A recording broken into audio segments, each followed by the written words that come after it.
Cool. Yeah.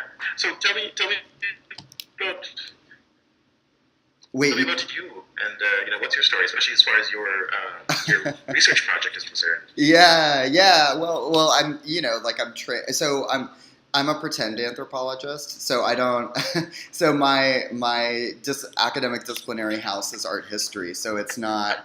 So it's really for me about kind of visual codings and kind of how the visual helps to kind of to function, to create meaning and all of that good stuff. But for me, unlike you, I am a kind of cultural outsider to the communities that I study, to the historical communities that I've studied.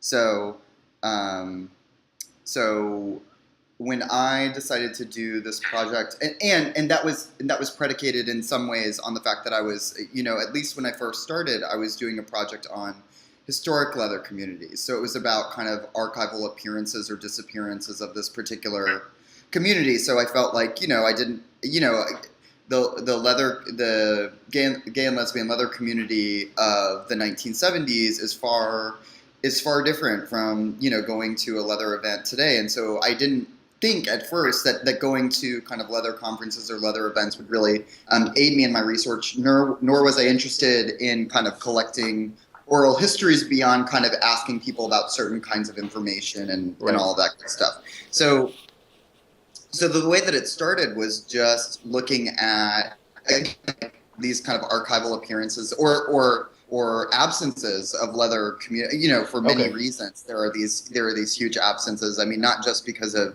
HIV and AIDS, but also because of when leather folks pass, and unless they've got like people that are taking care of their stuff who kind of know that community, a lot of their stuff that's related, photographs, Polaroids, documents, like newsletters, like all of magazines, all of that stuff, it's like thrown in the trash because it's prurient, it's pornographic, like people don't. And even if they understood like sexuality, like oftentimes like, leather sexuality is not, is pathologized to the extent that it's not really understood.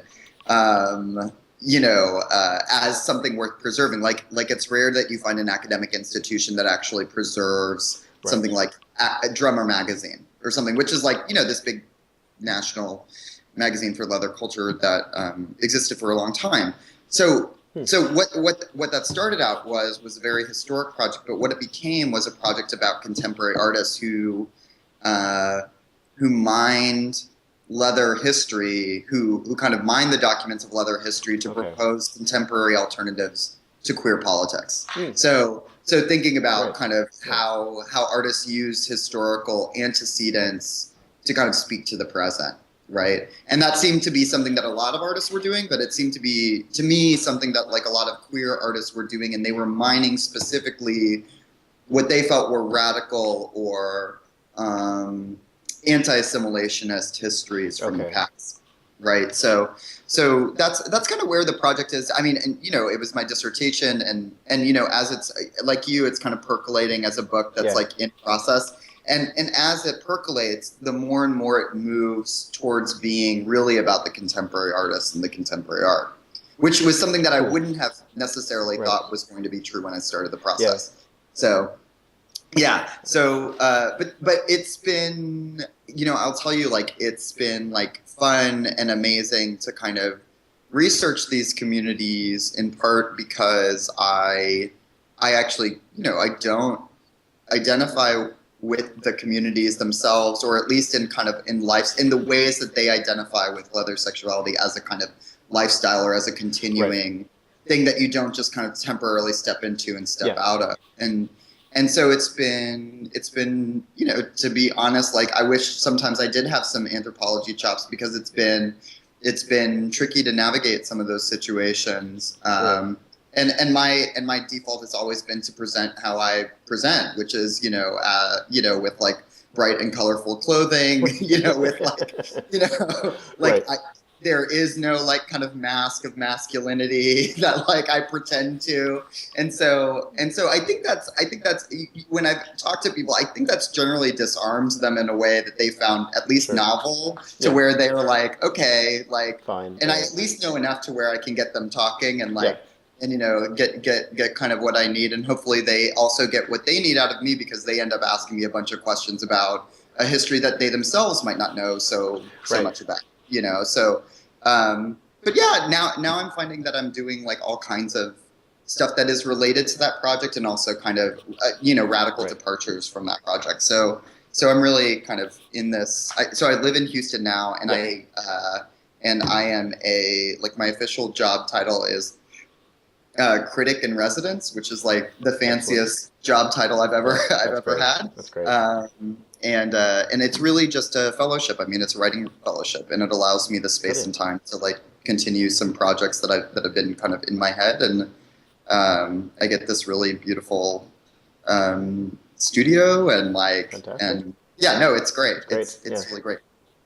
So that's a little bit about my work and I was born and raised Austin, Texas. I was like a Texas born and bred kid, and went to the Midwest for college, and then came back to Texas thinking that it was a skip and a hop, skip and a jump elsewhere, and it ended up just being the place that I landed, and it's still here, and I don't have so much Sturm and Drang about that. That's not like I'm not frustrated by the fact that I'm still here. I actually quite like Texas, and I think it's important to work from locations which often get written out as important locations. Fair enough.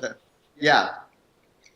And challenging that narrative that like progressive work doesn't come out of non-progressive places, right? Like so, and that's true even of Houston. Like I mean, Austin is the quote unquote progressive place in Texas, but it's one of the least diverse places in Texas. It's like and Houston is this like amazing, gorgeous, thriving kind of urban city, and I'm finding that there's so much work to be done here.